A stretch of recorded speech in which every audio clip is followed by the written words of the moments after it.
سلامونه او احترامات په شانګله کې مننه او د یو بل اډونچر سره نن راوته ما د ماهو ښکارله د کبانو ښکارله نو د شانګلې ښکلاګانې به هم زه تاسو ته ښیمه د ماهو د ښکار نه به هم خوند اخلو او بیا د دې تر څنګه د اجوړۍ د پول لاندې ولاړې مه دا وخت د شانګلې ښکلاګانې د ماهو ښکار د دې ځای د خلکو ژوند ژواک بیا دلته د پلونو سهل دی په دې هر څه باندې به مو پوه کومه او په دې سیلاب کې به ورګډېږمه او زه لا هوکېږم بې ګودره په ما به لاره کې ماښام وي ما سره اوسئ نن به د ماهو د ښکار نه خوندلو د دې ډېره زیاته مزه او اول وخوره د ځان غوښې بیا وخوره د ښکار غوښې د ماهو ښکار دی ماهیګیر لګیا دی دا مې رور دی منګر دی کې بس صرف په خبرو ځان خلاص کړی دی عمل کار بل څوک کوي موږ سره اوسئ ښه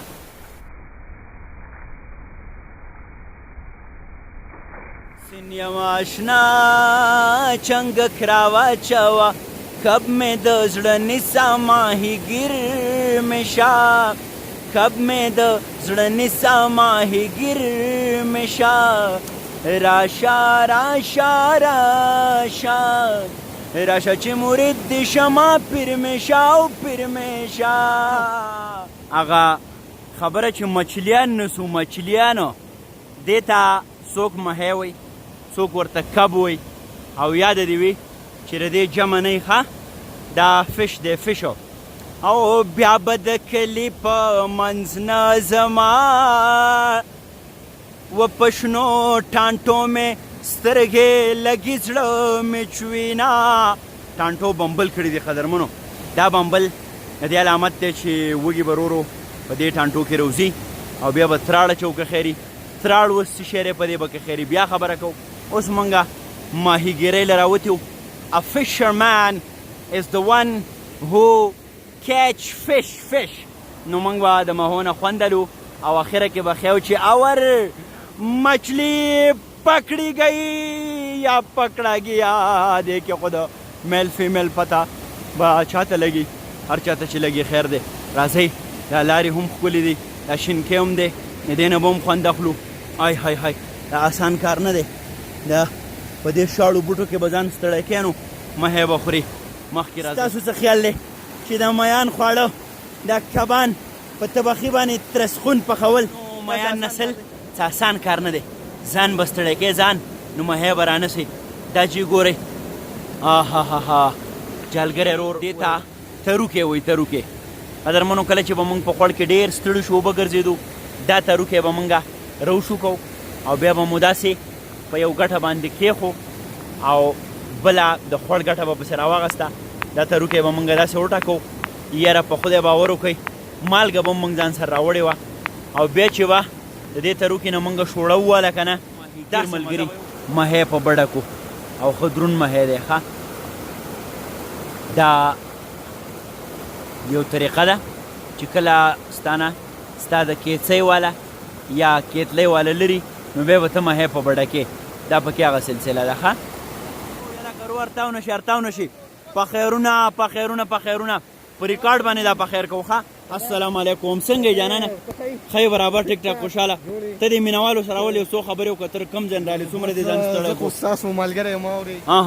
او بس ما به ستاسو پروګرام چې دی په مشرق ټلویزیون کاته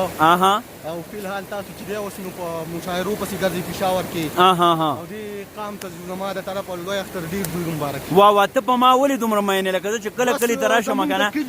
ته ما نه پرېږدې او بس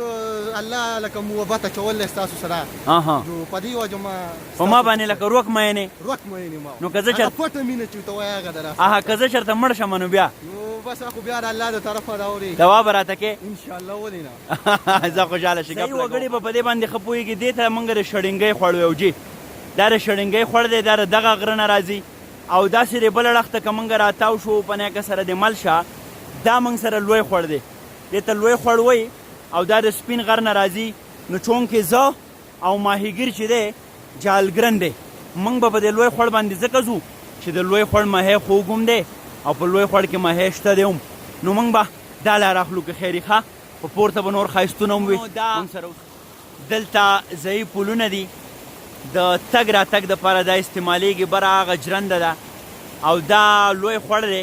دا چې کله کله راشي نو دا کمزوری پل به د هیڅ کار نه خو زما امیر مقامه او ډاکټر عباده شوکت صاحب شوکت یوسفزی صاحب دا خلک بیا هغه ځای ته منډه ځکه وایي چې دا پل خو سم د بوډۍ ټال دی رارتاویږي دا چې ځای په ځای پکې دا سوري دی او د لاندې تختې مختې هم داسې شوي دي خو به هر حال د دې خلکو بله لار نشته دی همدقه یوه لار ده دا د شانګلې د خلکو ټول دا دې خوا چې کومه دڼۍ ټانګو او ټلګو او ټانګۍ دا چې کومه علاقه ده دا ټولې ته لاره په دې پل باندې ده نو دا پل که چېرته شوکت صاحب دا د هغه حلقه ده یا نورو ملګرو ډاکټر عباد دې ته پام وکړو او د انسانانو باندې لږ رحم وکړو نو دا به پکې جي قدرمنو دا زمونږ آخري ګزارو یو ښه دروند مهم رانیولی دی او هم د دغې سره نن دغه ماهیګیري یا د ماهو نیوه یا فشر مني چې کومه ده دا پای ته رسي موږ به ځو کور ته اوس به طبخۍ دا به بترسقه او درنې درنې ډوډۍ به تیارو د الله په امان بد من بیا